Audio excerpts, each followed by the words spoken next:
பேட்ட combination. ஏன்னா Karthik Subraj sir வந்து ரஜினி சாரோட பிரித்தனமான ஃபேனு. அந்த காம்பினேஷன் வருது அப்படின்றப்பவே எகிரிடுச்சு. அதில் உங்களுக்கு ஒரு முக்கியமான ஒரு ரோல் கொடுக்குறாங்க. ஸோ ஒரு பெரிய ப்ராஜெக்டில் ஒரு பயங்கரமான ஒரு டீம் கூட ஒர்க் பண்ணுறீங்க.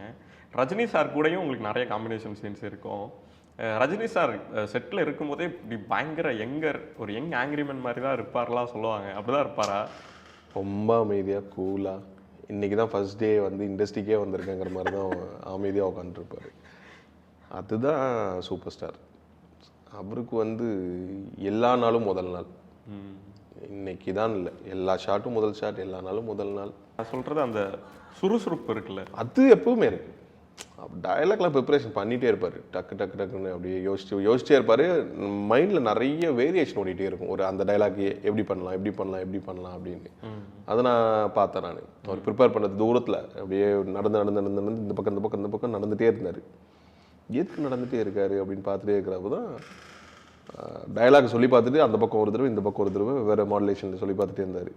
அதுக்கப்புறம் அப்படின்னாரு பேப்பர். அதுக்கப்புறம் சீன் பவர் அப்படி பார்த்துட்டு இப்படி வாக்கு மறந்து போயிட்டேன்.